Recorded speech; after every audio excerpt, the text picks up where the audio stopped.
So this is the first problem of the binomial expression tutorial. Let us see how to solve this.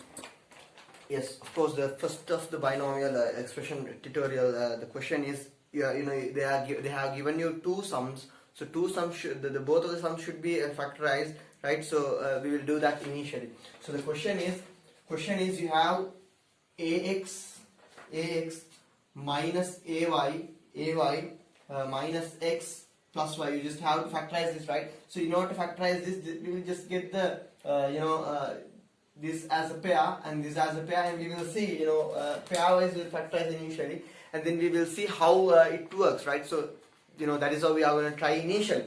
So once we are done with that, so the first thing is going to be, a is common to both of them. Take a out of the bracket, so you are having a into x minus y. Right, cool. Now what is common to them? Inside the bracket you need to get x minus y, because you have x minus y over there, you have x minus over here, right? So you need to get x minus y inside the bracket. So what you have is minus x plus y, right? Straight opposite of that. You need x minus y, but you have minus x plus y, straight opposite of that. So in order to get x minus y inside the bracket, what we are going to do is we just take minus 1 out of the bracket. Look what happens if I take minus 1 out of the bracket. If I take minus 1 out of the bracket, you have taken minus out of the bracket, so you should get x here. And if I take, minus into minus is plus, so obviously it should be minus, because minus into minus is plus, so plus y.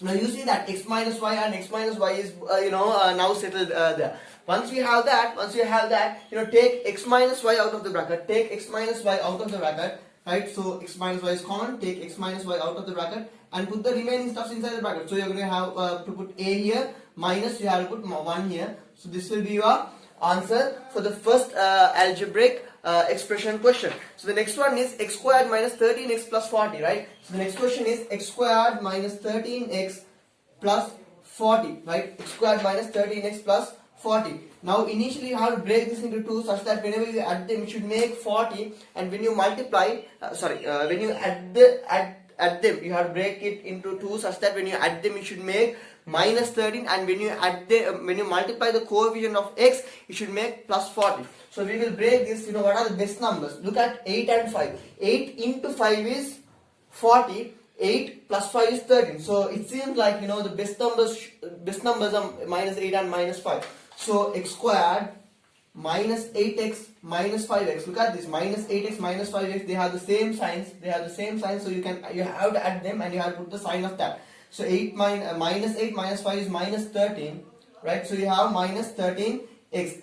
Minus 8 into minus 5 is plus 40. Now take this as a pair and take this as a pair, and now you have to do is to factorize them. You just have to factorize them. So take x out of the bracket, so you have x into x minus 8. Take minus 5 out, so you have minus 5x. You have taken minus 5, but here you have plus out there, so you should put minus 8 here, right? Now x minus 8 and x minus 8 is common to both of them. Just take them out of the bracket, so you're having x minus 8, right? And the remaining stuff should come inside, so you're going to have x minus 5 right there, and this is the complete factorization of this problem.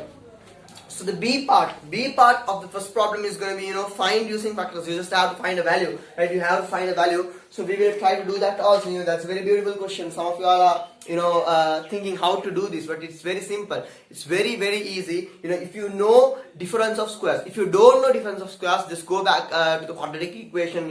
Explanation stuffs and all this.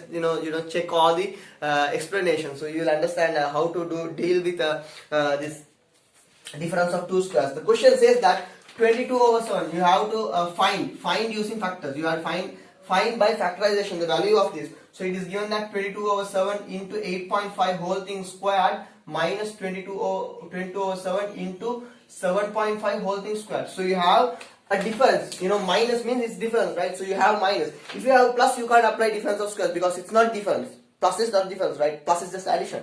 Minus is difference, so you can apply difference of two squares when you have minus. But here 22 over 7 is not a square number, but it's common to both of them. Just take it out of the bracket initially you have to take that out of the bracket. Once you take it out of the bracket, what you are going to get is 22 over 7 into, you see that 8.5 squared is going to come here, minus 7.5 squared is going to come here. So what you have is 22 over 7 you know, it's difference of squares. This is difference of squares. So what you can do is 8.5 minus 7.5. Initially subtract one another. So we will write it a little bit bigger so that we might understand this. You know, so you have 8.5 minus 7.5.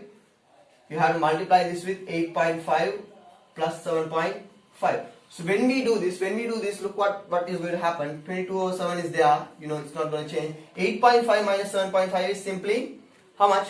8.5 minus 7.5 is simply 1.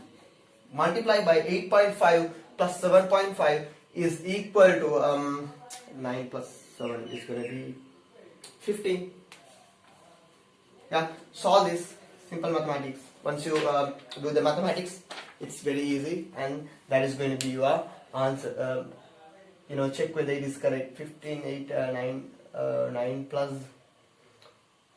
plus 7 is 16. Yes, correct. So that's it.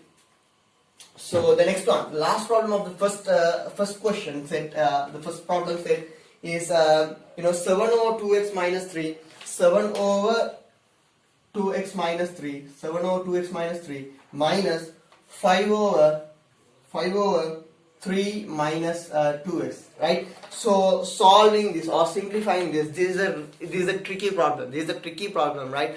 So one thing you have to understand is, you know, you have 2x minus 3 and 3 minus 2x. This is just the flip of that. You know, you have plus here, instead you have minus here. You have minus here, instead plus is there, right? So if we try to find the LCM, you know, we are not going to find that. We can't do that because we can't do that. I mean, you know, they have the same LCM. This 2x minus 3 is the LCM for both, right? You have to understand that. You know, you might wonder how is that? You know, 2x minus 3, 3 minus 2x, they are two different terms.